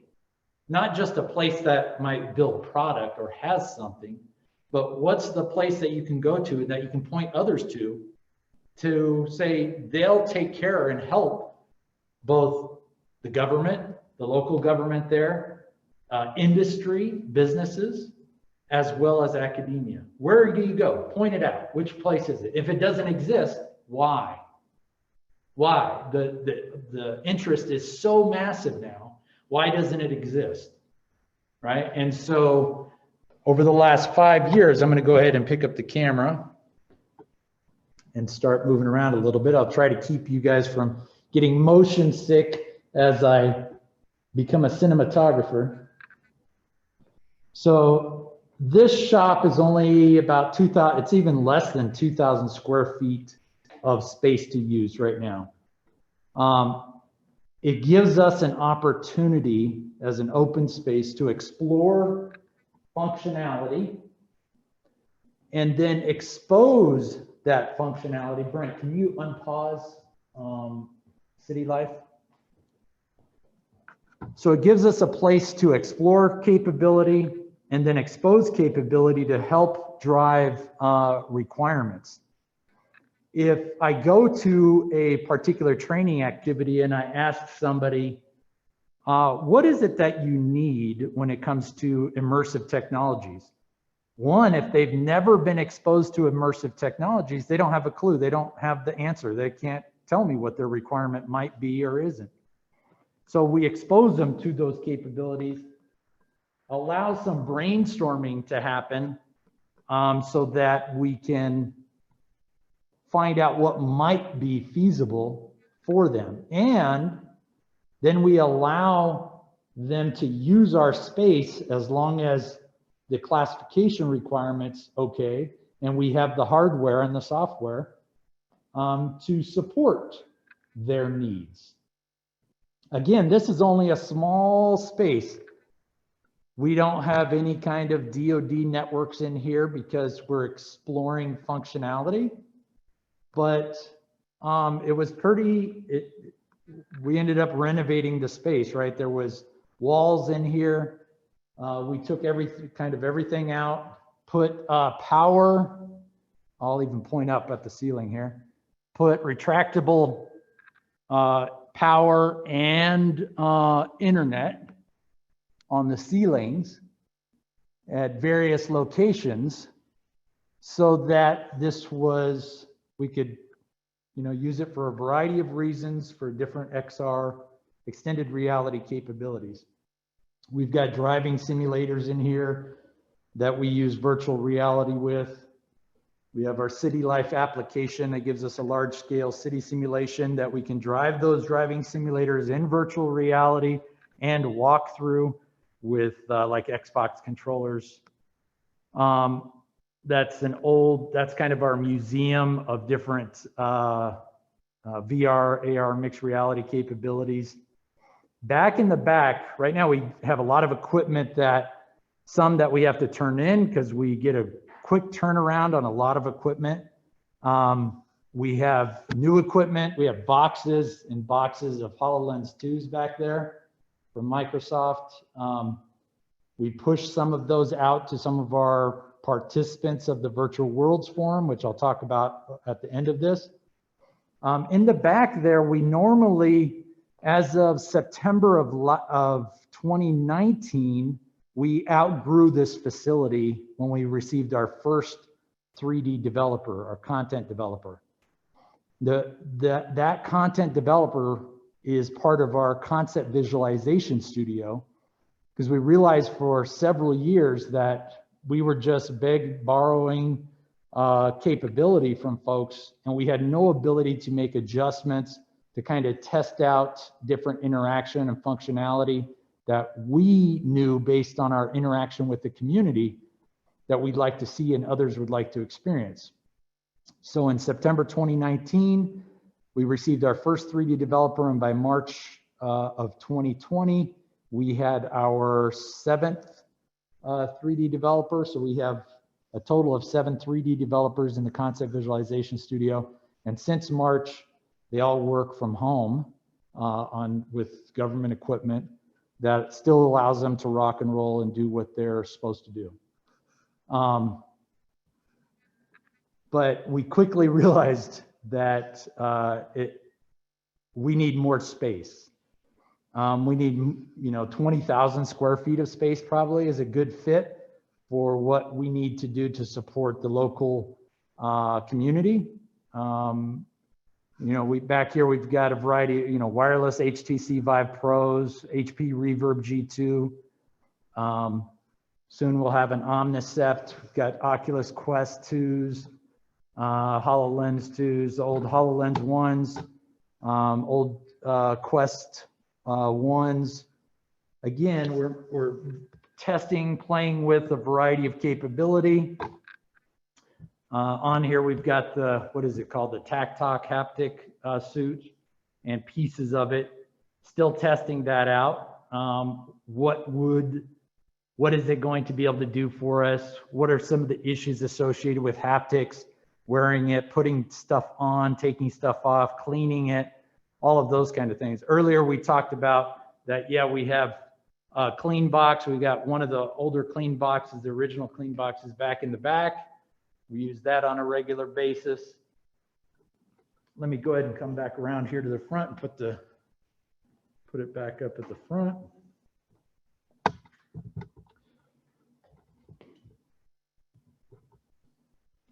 All right, I think that's good. No, that's good. That's good. Okay, so we've had this facility for about 2.5, 3 years, I think now. Before that, we were pushed around different closets, basically closet spaces, and had very limited ability to test inside government space, these new technologies.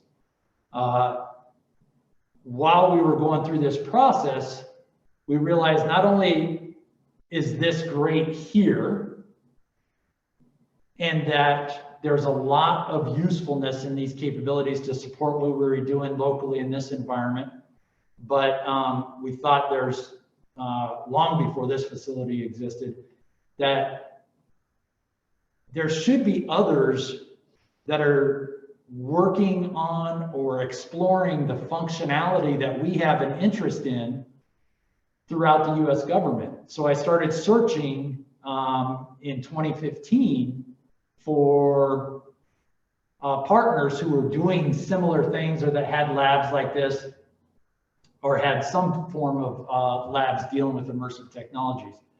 We realized back in 2015 that there was a lot of interest in what was happening with virtual reality and the new technologies, but that there wasn't a lot of focus as a community on these and a lot of sharing of what that functionality is.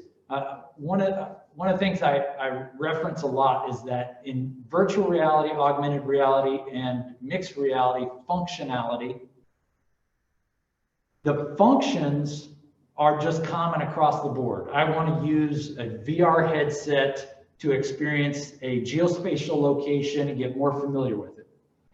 I can do that for an unclassified purpose, or I can use the exact same equipment and software potentially for a controlled classified purpose. The function of the capability is what we want to continue to expose to the enterprise, the government, academia, and industry, and how each uses it is on them. Whether it is, hey, I need that same function, but I need it to be on my controlled domain. Okay, you've got to go through a process for that internally with that one organization or that activity, and then we attempt to help with that as much as we can as well. Because the functionality of extended reality capabilities, VR, AR, mixed reality, is common, then why don't we share that functionality as much as possible? Why don't we maintain knowledge as much as possible to share that throughout the government as well? So in 2015, we started our first virtual worlds forum. It was just me and 2 other people. And so it was our organization, another organization. And we realized right after that, there were plenty of other people that we knew of that would either have interest in meeting on a regular basis to understand these technologies, or had something going that we all needed to stay up to date on. So a couple months after that, we had the second Virtual Worlds Forum, and we had 6 people from 4 organizations. And then it continued to grow. And what we did was every quarter, generally every quarter, we met up at a specific location, different locations throughout the United States. One government organization would host the event, and we would bring together the action officers that were interested in these capabilities. We'd bring in industry partners and academia to both have them express what they're working on and expose our government representatives to those capabilities, and vice versa. Identify our interests in certain functionality, both across the government and to industry and academia, to allow them to better understand what the interests are in the government, but what some of the hurdles are to potential adoption of those kind of functionality, or the capabilities into our work environment. And that has grown I think we reach out to more than 500 people that are participants in our discussions, our activities. And before COVID-19, we probably had about 120 participants at physical events. Since March of 2020, we've held the Virtual Worlds Forum as a online-only event. Sometimes it was inside a VR application like Roomy or Spatial, AltSpace VR, Engage VR. But recently, we've adjusted that to be inside Microsoft Teams so that we could still demonstrate some capability, meaning sharing our headsets, and still have some people doing mixed reality demonstrations from like the HoloLens, or doing a VR demonstration and just sharing their screens. And the reason that we've went to use a traditional capability like Zoom or Microsoft Teams is that we have more people than some of the VR applications could handle in single session. So we'll have 100 people that participate in the Virtual Worlds Forum potentially tomorrow. when our 20th Virtual Worlds Forum will be. And these VR applications don't necessarily handle in one session, in one room kind of thing, sometimes more than 50 people. But the whole point to trying to do it before COVID-19, doing this as a quarterly physical event, and then since COVID-19, trying to do it every 6 weeks as an online only event, is to keep the opportunity for people to participate and keep up to date with the rapid change in the technology. Because there's so much interest and there are more people who wouldn't traditionally use digital simulation for any aspect, whether it's training or their work, and now are being exposed to some capabilities where they might do it. Who do they have to reach out to help them with wording for a contract effort, right? Am I using the right terminology? Is this really what I'm looking for? Do you have a visual example of what I can include eventually when I do have a contractor in front of me who's saying, okay, you want to have, you want to build out what's your capability? How do you take the visual representation from that person's, that government rep's brain, who has to then put it onto paper, and then the contractor has to take that and interpret it and turn it into a visual. Is there anything to help that person facilitate that process? And then here's the other thing, reference the facilities. Should every organization be required for its own equipment, software, personnel, everything, when the function, I need a capability, should every organization be responsible for their own thing? And should everyone have their own lab? Well, obviously that's not feasible. It's just not going to happen. But the majority of organizations will see the benefit of leveraging these kind of capabilities. And where do they have to turn? I use the example often now that Fort Huachuca and the United States Army Intelligence Center of Excellence, USACO, that's on Fort Huachuca, has the benefit of the shop, right? I'm a DA enterprise activity, but they have the benefit of our technology innovation facility because they don't have something like that. They don't have a place to bring their staff in, better understand the capabilities, to understand what they might be able to use for something in the future. Vaughn, I'll go ahead and respond to all the comments in there in a minute. But where do they have to turn? Where do people have the opportunity to go? And if there isn't one, why not? You know, I leave that question for you. Why not? You know, Johns Hopkins, they've seen the value. That's why they have their Immersion Central, right? There's a place to go. Without it, where would be the next place that all those people in that area would have to go? We support not just the government activities that are near this installation or on this installation, but we also support industry and academia. So academia comes in to get a better understanding of how they could leverage it. And that's resulted in them creating their own programs because they understand the value of being basically a feeder into a potential career program that supports government, business, and academia with developers, and then a new category of work, basically VR technologists or XR technologists.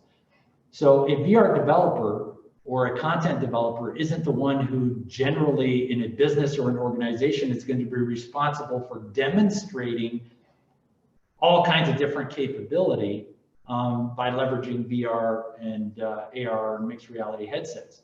You're going to need somebody who understands the nuances of demonstrating capability, new technology, understands, you know, cleaning off the equipment, all of this kind of stuff.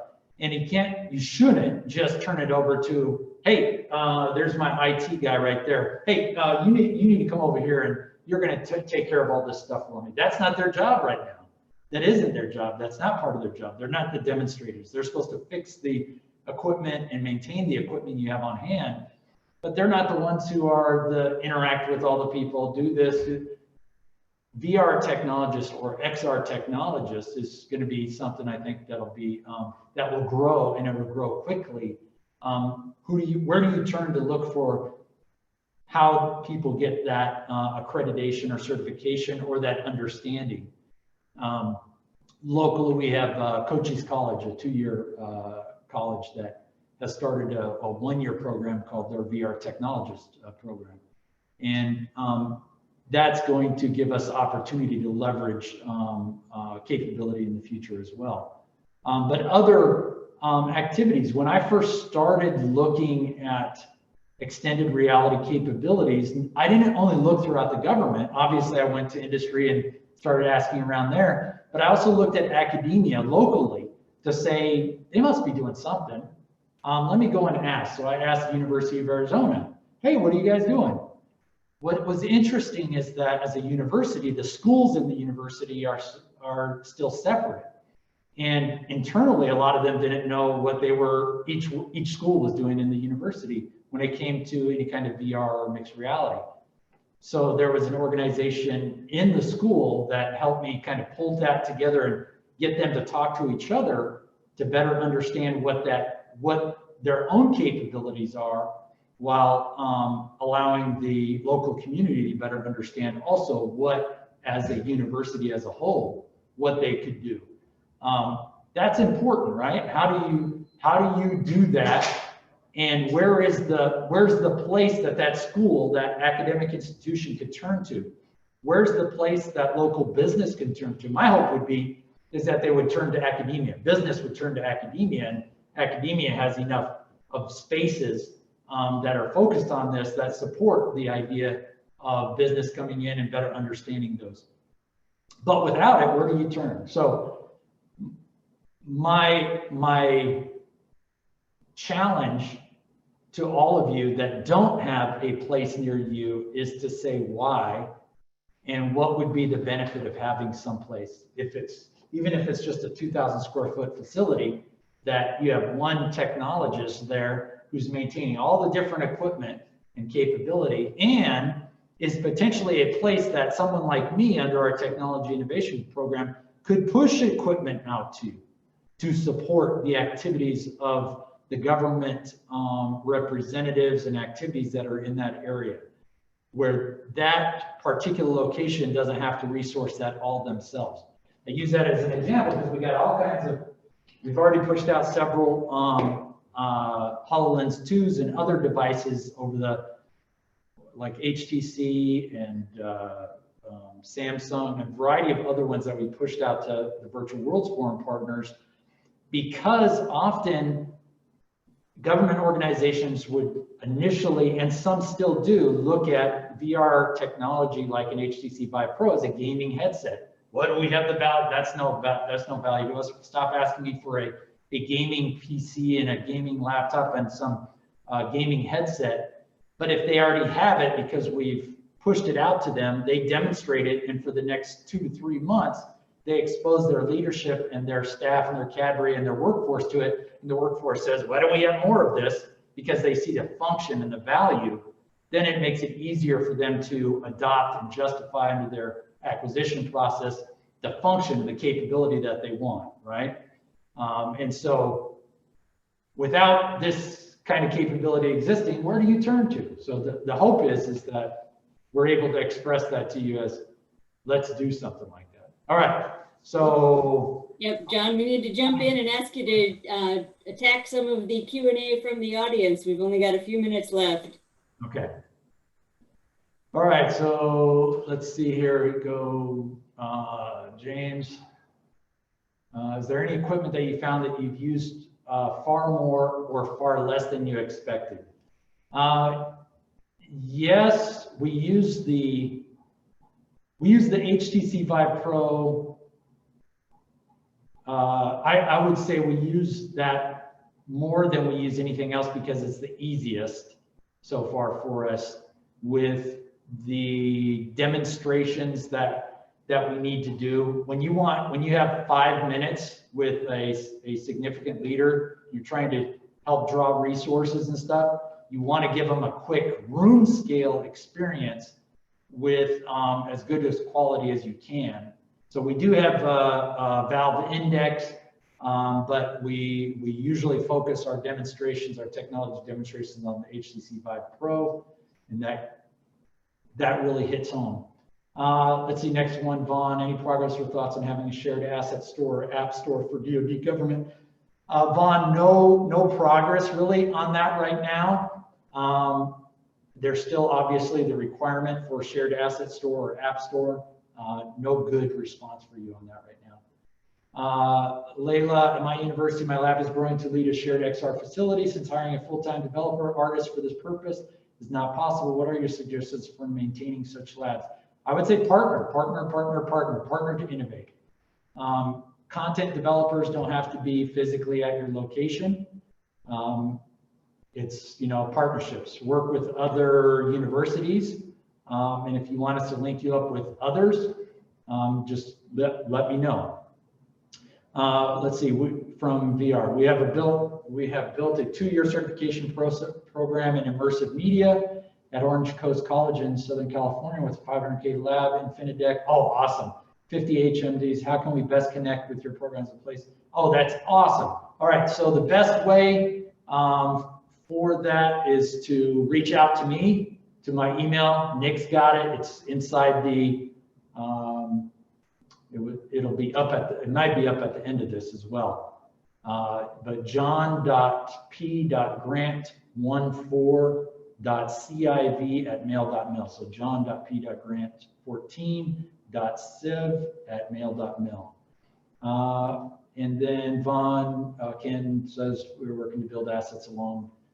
Ken says, Vaughn, we are working to build assets along our areas of interest. Those will be available to those who have access. All right, and then under, excuse me, under chat, Vaughn says, should look at pooled Gov Cloud workstations with tools of interest. Okay. All right, any questions or comments that I didn't get or need answered?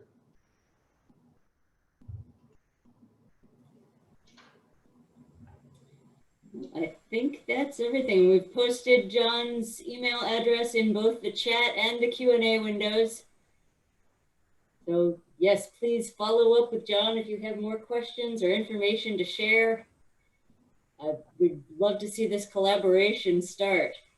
And if you want to participate in future virtual Worlds Forum meetings, just reach out to me. It's generally an invite only. And it's usually US only. So just give me the email addresses you want involved and I'll work with you. Great. All right. We're at the end of our time for the tour. Thank you very much for giving us a tour of your workspace, John. And now we'll hand it over to Nick for some closing remarks. Thank you, Ari. Yes, thanks, John. And we look forward to joining your event tomorrow. So thank you for that. And I did send out an email to all attendees that they should have your email address. So hopefully they don't, just put something in the Q&A, or John, you can send it out right now. Type it in the chat session to all attendees. At least get to those who are online right this moment. So we hope you have enjoyed this symposium. It has been our pleasure, to once again host the event. A big thank you to all our presenters and to my co-host Ari, and for everyone who participated in the Q&A sessions. That really enticed additional information for everyone's benefit. So thank you for doing that. Hopefully by now, or in a minute or so, everyone will receive an email invitation to our short event survey. And it really is short. I mean, I can't imagine if it takes 5 minutes for you to do that, but I can't stress it enough how important it is for you to participate in that. Your input is important to us, and we want to continue to improve our symposium. Like I said, it should only take you a few minutes. There are a few or 2 questions that have some opportunities to write your thoughts in. So that may take you a little longer. We encourage you to share those thoughts. We do take it seriously. And again, please help us help you, right? We really want to make this event better and better as we go. So, like I said, that'll be happening shortly. Hopefully you'll get that email. And then the information on the screen now, you see is the contact information for Ari and I, as well as you can get to us from the event website at the information email address that some of you have been using throughout the time.